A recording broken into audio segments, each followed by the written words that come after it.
A plasma bolt seared through the ceremonial gathering, incinerating an ornate statue and sending shards of molten metal flying. Princess Spica froze, her eyes wide with shock, as she watched her royal guards cut down by a barrage of plasma fire.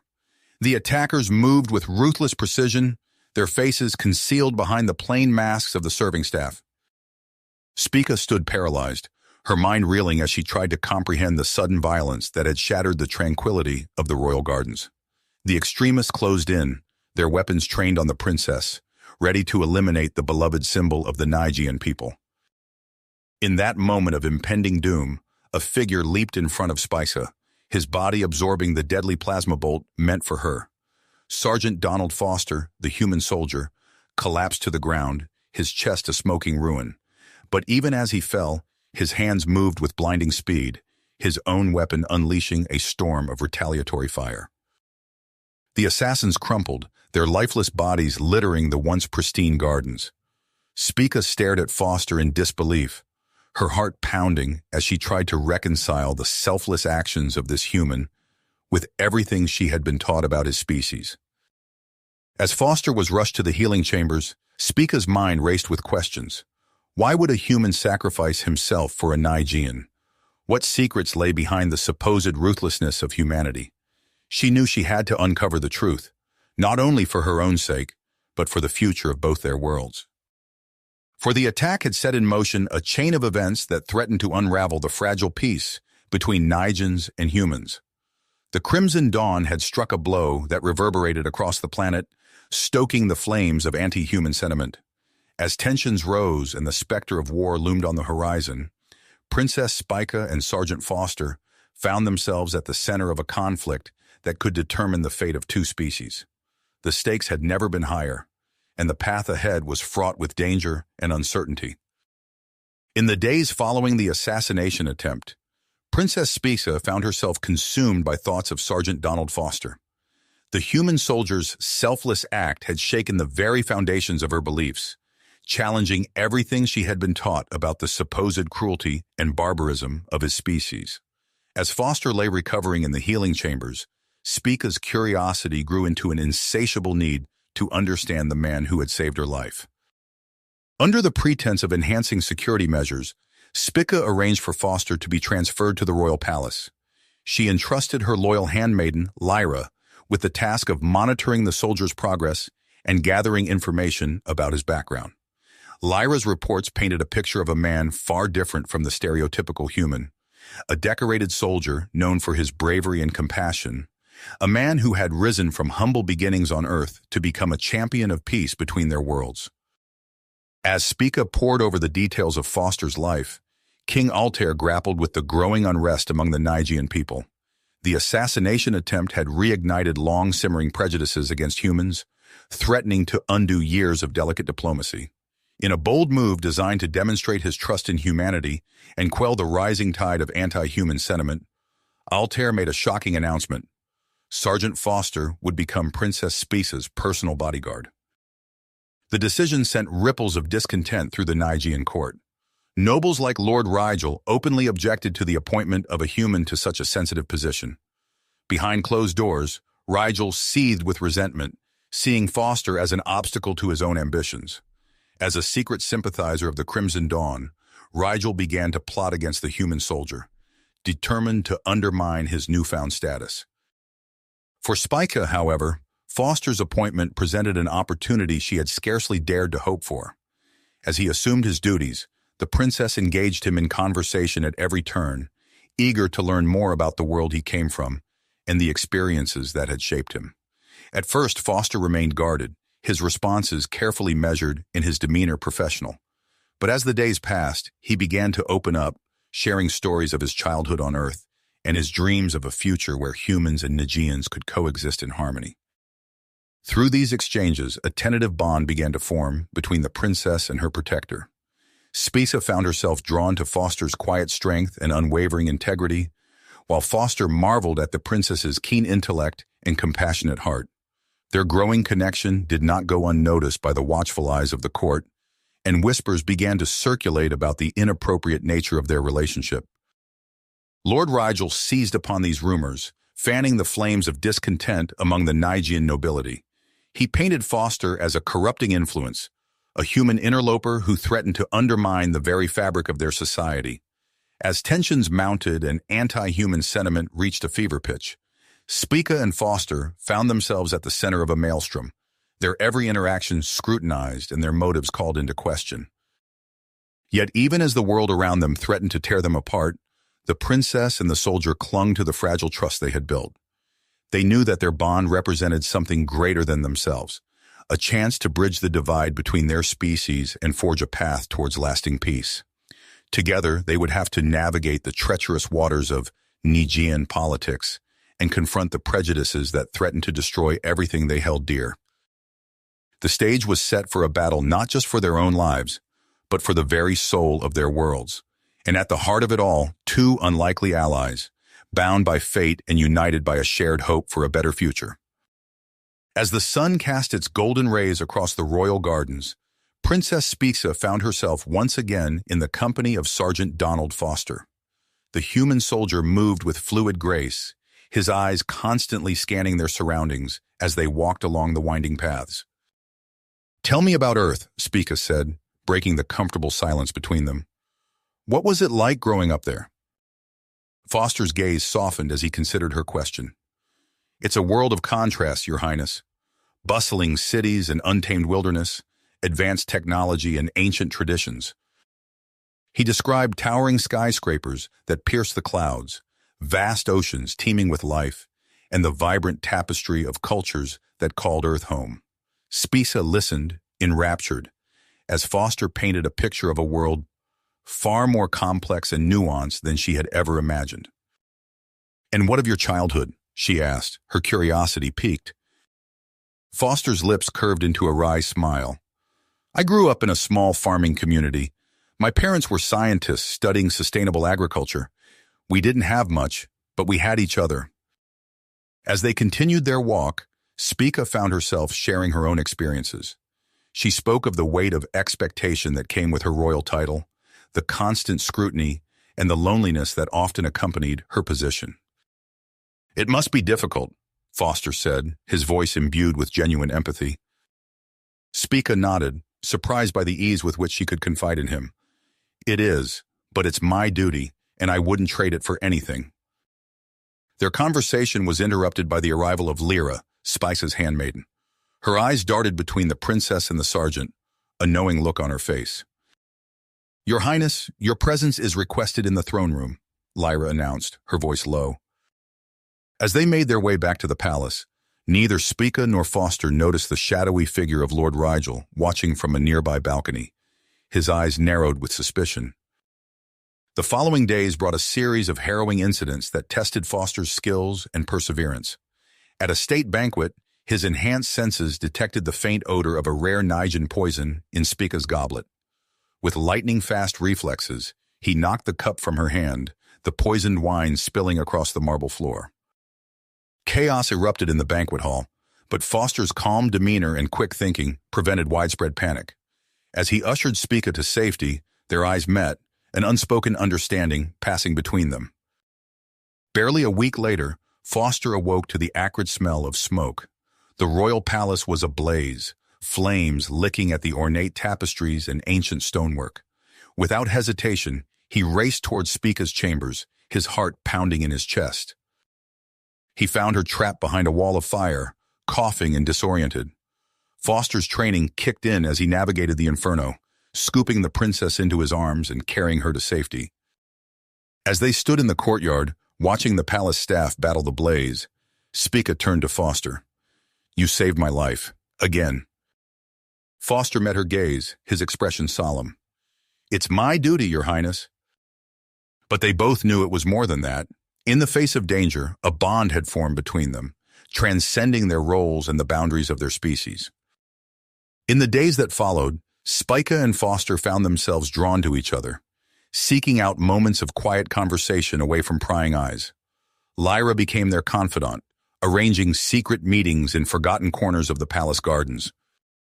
During one such rendezvous, Foster shared stories of his time in the human military, speaking of the camaraderie he had found among his fellow soldiers and the horrors of war he had witnessed. Spica listened intently, her hand unconsciously reaching out to touch his arm. "I had no idea," she whispered. "We're taught that humans are warmongers, but you speak of peace with such passion."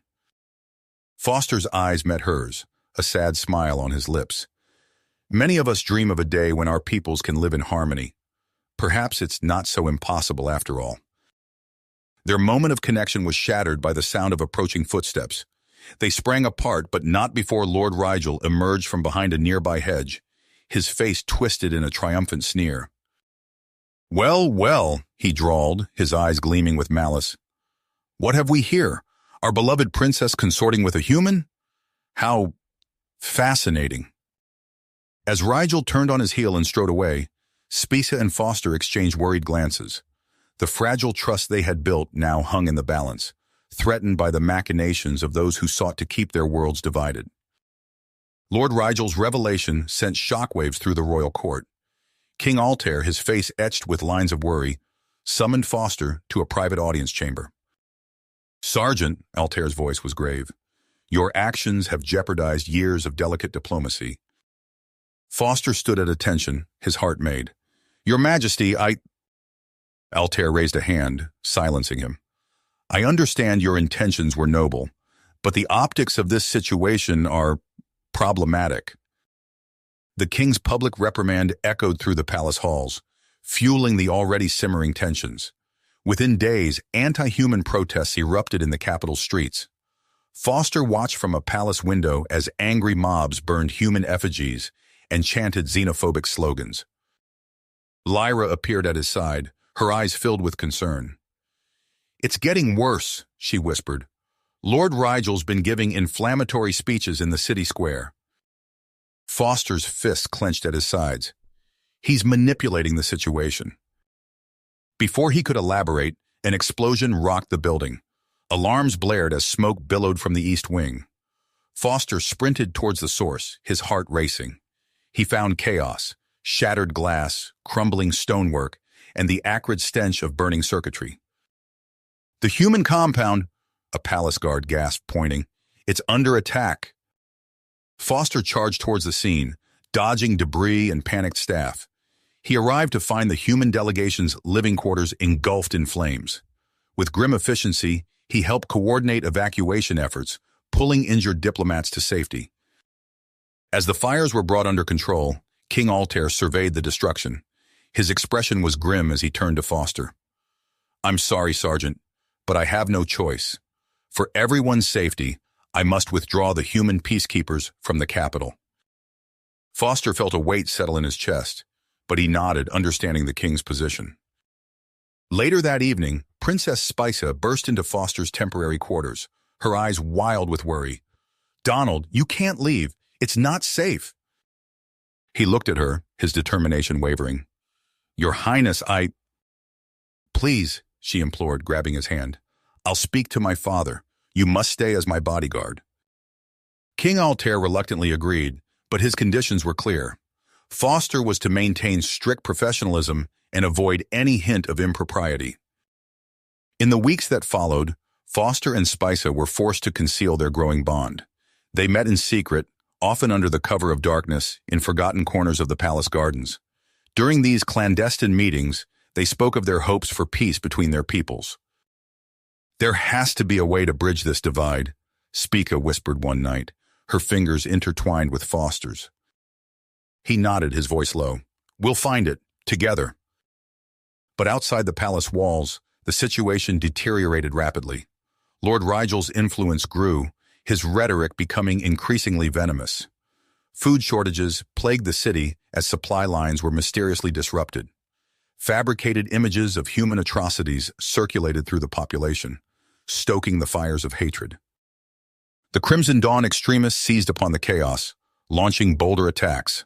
Foster found himself constantly on high alert, his combat instincts honed to a razor's edge. One fateful night, alarms blared throughout the palace.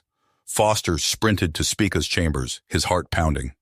He found her door splintered, the room in disarray. "Spica!" he called out, panic rising in his throat. A muffled scream echoed from down the corridor. Foster raced towards the sound, drawing his weapon. He rounded a corner to see masked figures dragging the struggling princess towards a waiting transport. "Let her go!" Foster roared, opening fire. The extremists returned fire, forcing Foster to take cover. He watched helplessly as they bundled Spica into the vehicle and sped away.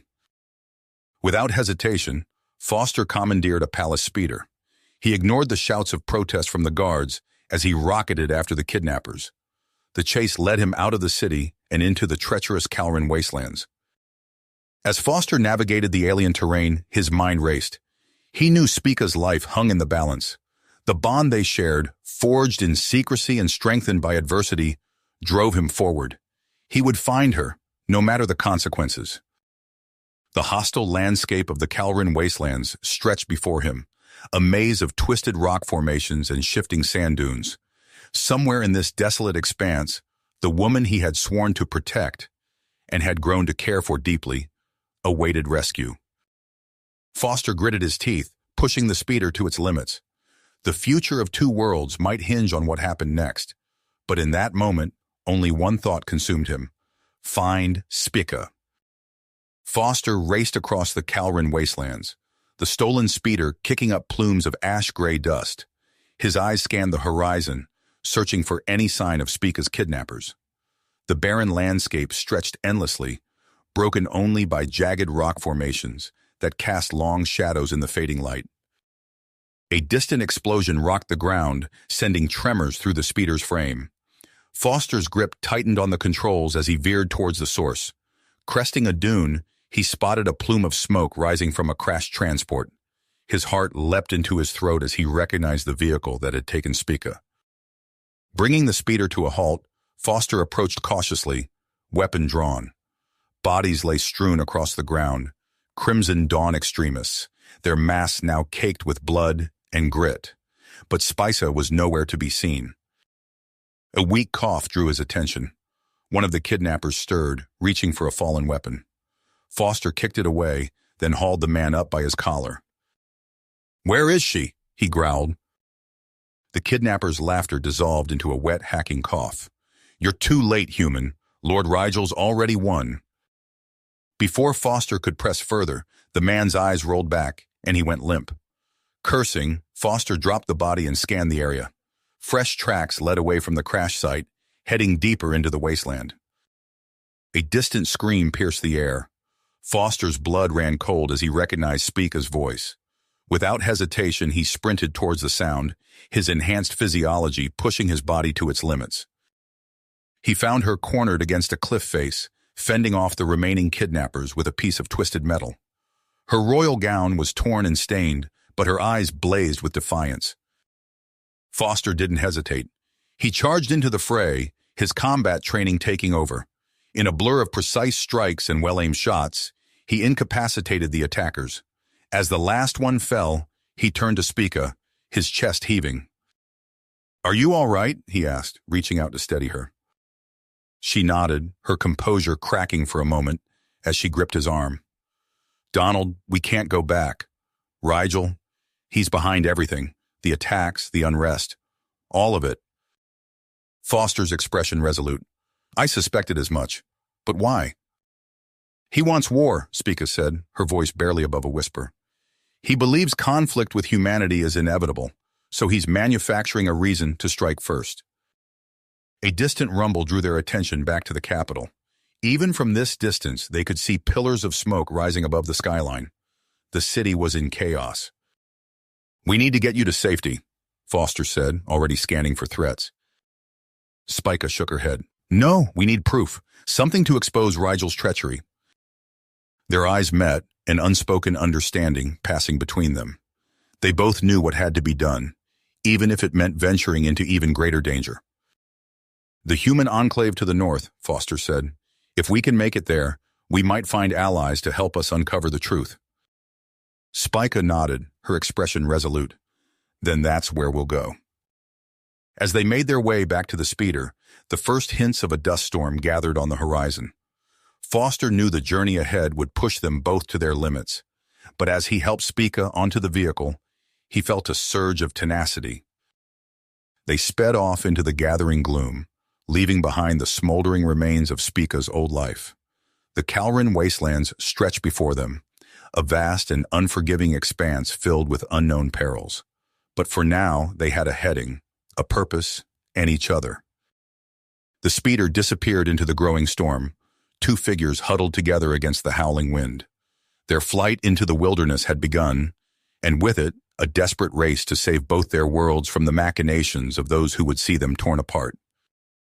The dust storm howled around them as Foster and Spica huddled behind a rocky outcropping. Their stolen speeder lay half buried in sand nearby, its engine sputtering its last. Foster squinted through the haze, trying to get his bearings. "We need to find shelter," he shouted over the wind. "This storm could last for days." Spica nodded, her face streaked with grit. She pointed to a dark shape looming in the distance. "There!" They stumbled through the tempest, sand stinging their exposed skin. As they drew closer, the shape grit into a squat, abandoned structure, some long-forgotten outpost. Foster forced the rusted door open, and they collapsed inside, grateful for the respite from the punishing wind. As Spica caught her breath, Foster explored their temporary sanctuary. The building was largely empty, save for a few defunct consoles and scattered debris. He was about to suggest they rest when a faint beeping caught his attention. "Do you hear that?" he asked, moving towards the sound. In a dusty corner, partially hidden by fallen ceiling tiles, sat an old communications array. Its display flickered weakly, but it was undeniably active. Foster's brow furrowed as he examined the readout. "It's receiving an encrypted transmission," he muttered. "Let me see if I can—" His fingers flew over the antiquated controls, muscle memory from his military training taking over.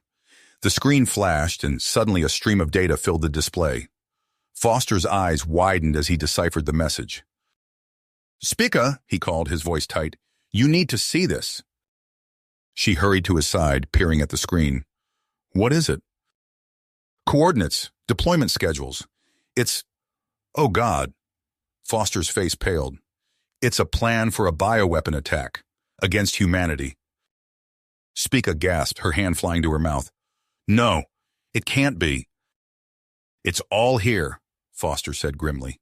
"And the source of the transmission, it's coming from one of Rigel's secure facilities." They stared at each other, the weight of the revelation settling over them like a shroud. Their planned escape to the human enclave suddenly seemed impossibly selfish. "We can't run," Spica whispered. "Not now, not with this knowledge." Foster nodded, his expression resolute. "You're right, we have to stop this." He turned back to the console, fingers flying as he dug deeper into the transmission.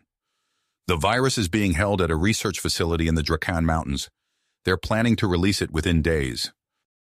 Spica's eyes hardened with commitment. "Then that's where we need to go." Foster hesitated. "It's suicide, Your Highness. The Drakan Range is one of the most inhospitable places on your world, and even if we make it there—" "We'll find a way," Spica insisted. "We have to." Foster knew she was right. He took a deep breath, mind already racing through potential strategies. "We'll need help. I have some old contacts, if we can reach them." Spica nodded. "And I might know someone who can provide Nigen support. My uncle Rassilor, he's long opposed Rigel's extremism." "It's a start," Foster agreed. He glanced at the raging storm outside. "We'll move as soon as the weather clears. For now, we should rest while we can." As they settled in for an uneasy night, Foster's thoughts whirled. They were about to embark on a desperate mission with near impossible odds. But as he looked at Spica, her face set with quiet willpower, he knew they had no choice. The fate of two worlds hung in the balance. The storm raged on, masking their presence from any potential pursuers. But they both knew that come morning, their real journey, and the true test of their newfound alliance, would begin. The volcanic chasm loomed before them, a hellscape of molten rock and noxious fumes. Foster surveyed the ragtag group assembled at his side. Human soldiers, Nigean warriors, and unlikely allies united against a common foe. Spica's voice cut through the oppressive heat. "There! Rizel's forces are advancing!" A horrific roar shook the cavern as the bioengineered monstrosity emerged from the shadows. Its biomechanical armor gleamed in the fiery light, impervious to their initial barrage. "Fall back!" Foster shouted, laying down covering fire. "Captain Holt, we need options." Holt's team worked feverishly, analyzing data streaming from their scanners. Foster and Spica coordinated their dwindling forces, buying precious seconds with each tactical retreat. "The lava," Holt's voice crackled over the comm. "Its armor can't withstand prolonged exposure to the extreme heat." Foster's mind raced. "Jevra, can you rig something to breach the creature's carapace?" The Nigen explosives expert nodded grimly. "One last gift for our friend here." What happened next unfolded in a blur of motion and searing light. Jevra charged forward, detonators primed. The monster lunged, but too late. A blinding eruption of plasma engulfed them both. As the glare faded, Foster saw the creature's armor cracked and smoldering. It howled in agony, lashing out in desperate fury. "Now!" Foster yelled. He and Spica moved as one. Foster provided covering fire while Spica hefted a human phase rifle. She took aim, her shot precise and devastating. The abomination's core shattered, and it collapsed into the molten rock with a final, piercing shriek. In the stunned silence that followed, a commotion drew their attention. Rizzle himself was fleeing through a side passage, clutching canisters of the deadly virus. "After him!" Spica commanded. They gave chase, cornering the traitorous lord before he could reach his escape craft. General Rassilor himself slapped restraints on Rizzel's wrists, securing the evidence of his heinous plot. Their victory was short-lived. Reports flooded in of a splinter cell escaping with the remaining bioweapons. Foster locked eyes with Spica, a grim understanding passing between them. "We need to move," he said. "The Crimson Dawn Enclave in the southern desert. That's where they're headed." Foster assembled his team, a patchwork of survivors from both sides of the conflict. As they prepared for the grueling journey ahead, he caught sight of Captain Holt giving final instructions to his science team. "We'll rendezvous at the Enclave," Holt said, clasping Foster's shoulder. "Good hunting, Sergeant." Foster nodded, unaware of the cruel twist of fate that awaited them. He turned to address the assembled force, their faces etched with exhaustion and willpower. "We've won a battle," he said, "but the war isn't over. Let's finish this." With that, they set out across the unforgiving landscape, racing against time to prevent an even greater catastrophe. The harsh desert wind whipped sand against Foster's face as he surveyed the smoking ruins of the Crimson Dawn Enclave. Bodies of extremists and allied forces alike littered the ground, grim testament to the battle's ferocity. But they'd done it. The last of the bioweapons had been secured and neutralized. Foster turned to find Spica approaching, her royal garments torn and stained with blood and grit. Her eyes, however, shone with fierce willpower. "It's over," she said, her voice hoarse from shouting orders. "We've stopped them." Foster nodded, allowing himself a brief moment of relief before refocusing on the task at hand. "Now comes the hard part," he replied. "We need to make sure this never happens again." In the days that followed, a fragile calm settled over both worlds. Word spread of the thwarted plot and the unlikely alliance that had saved millions. Foster found himself thrust into a new role, far removed from the battlefield. The gleaming spires of Asmari City stretched towards the alien sky, a neutral ground chosen for the delicate peace negotiations. Foster stood at the head of a conference table, surrounded by stern-faced human and Nigean officials. The air crackled with tension. "The human government demands full disclosure of all Nigean weapons research," Ambassador Groves declared, his voice cold. "We cannot risk another incident like this." General Rassilor, his scars a reminder of their shared ordeal, leaned forward. "And what guarantees do we have that humanity won't use this information against us? Your kind are not known for restraint." Foster raised a hand, silencing the brewing argument. "We've all seen the cost of mistrust," he said, his voice steady. "I've fought alongside Nigens, bled with them. They are not our enemy." He locked eyes with Spica, who stood nearby. She nodded, stepping forward to address the gathered delegates. "I once believed humans to be savages," she admitted, But I've witnessed their courage, their compassion. Sergeant Foster risked everything to save not just me, but all of Nygos. As she recounted their harrowing journey, Foster saw doubt and prejudice slowly give way to understanding. It wasn't easy. Old hatreds ran deep, and compromises were hard won. But gradually, a framework for lasting peace began to take shape. Weeks turned to months as negotiations continued. Foster found himself shuttling between delegates, mediating disputes and building bridges. He was exhausted, but the stakes were too high to falter. One evening, as he pored over the latest treaty draft, an explosion rocked the building. Alarms blared as smoke filled the corridors. Foster's combat instincts kicked in as he sprinted towards the source of the chaos. He found Ambassador Groves cornered by masked assailants, Nigean ultranationalists bent on derailing the peace process. Without hesitation, Foster threw himself into the fray, his fists connected with flesh and bone as he fought to protect the human delegation. A searing pain tore through his side. Foster stumbled, realizing he'd been hit. As his vision blurred, he saw Spica charge into the room, her own weapon raised. The last thing he remembered was her face, etched with concern, as darkness claimed him. Foster awoke in a sterile medical bay, the steady beep of monitors filling his ears. Spica sat beside him, her hand resting gently on his arm. "You're all right," she said, relief evident in her voice. "The doctors say you'll make a full recovery." Foster tried to sit up, wincing at the pain. "The negotiations are back on track," Spica finished with a smile. "Your actions and mine, well, let's just say public opinion has shifted dramatically in favor of peace." As Foster recovered, news reached them of the treaty's ratification. King Altair himself appeared on the holoscreen, flanked by Earth's highest officials, to herald a new era of cooperation between their peoples. In a grand ceremony, Foster stood tall despite his injuries, as he was presented with humanity's highest honor. Beside him, Spica beamed as she accepted the valorous heart of Nygos. Their eyes met, a shared understanding passing between them. But even as they celebrated this hard-won victory, a shadow loomed on the horizon. Reports trickled in from the human frontier, disturbing accounts of brutal attacks by an unknown alien force. As the ceremonies concluded, Foster found himself drawn to a briefing room where grim-faced military officials pored over star charts. He knew his respite would be short-lived. "Sergeant Foster," a gruff voice called.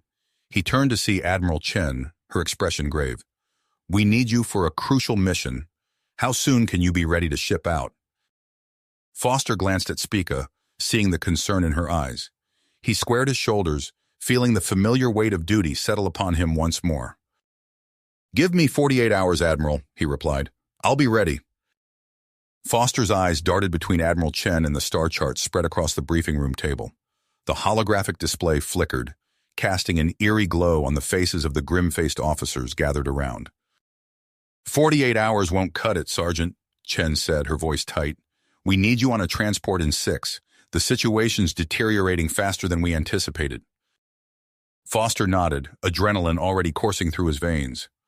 "Understood, Admiral. What's the mission?" Chen manipulated the holo display, zooming in on a cluster of systems near the fringes of explored space. "We're calling them Maulers. 3 human outposts wiped out in the last week alone. No survivors, no mercy." The room fell silent as the implications sank in. Foster felt a chill run down his spine as he studied the tactical readouts. These weren't random raids. This was the opening salvo of something far worse. "We need eyes on the ground," Chen continued. "You and Princess Spica will lead a joint human Nigean recon team beyond the Traxxas Nebula.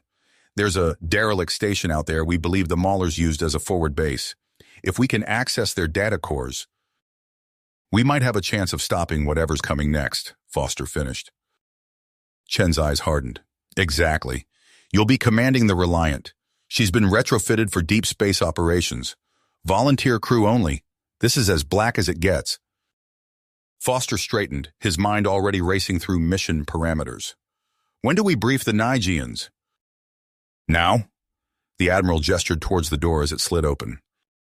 Spica strode in, flanked by a cadre of Nigean commandos. Her royal finery had been replaced by sleek combat armor. a stark reminder of the warrior that lay beneath the princess's exterior. "Sergeant Foster," she said, inclining her head, "it seems our work is nowhere near the end." Hours later, Foster stood on the bridge of the Reliant, watching as the last of their hand-picked crew boarded. Human Marines and Nigean Special Forces moved with practiced efficiency, stowing gear and running pre-flight checks. Spica appeared at his side, her presence a comforting constant in the chaos of their hasty deployment.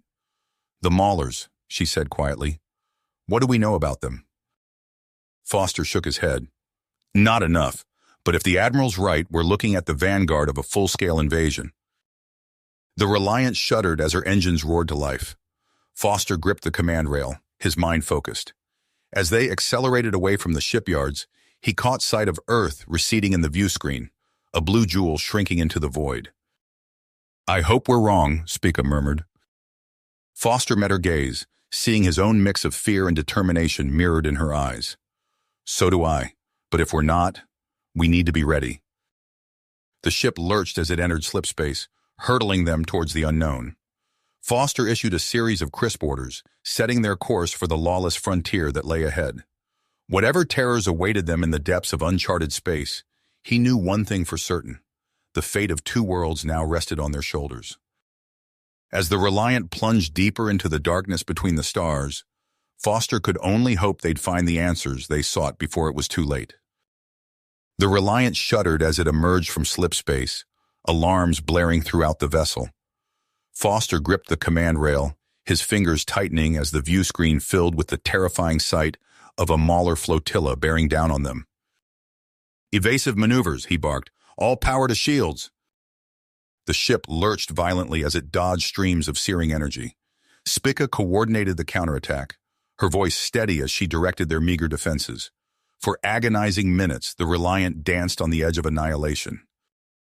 A lucky shot from their aft cannons caught a pursuing Mauler ship, its hull rupturing in a silent explosion. The brief respite was all they needed. With a final burst from its overtaxed engines, the Reliant slipped past the enemy formation and vanished into the safety of slipspace once more.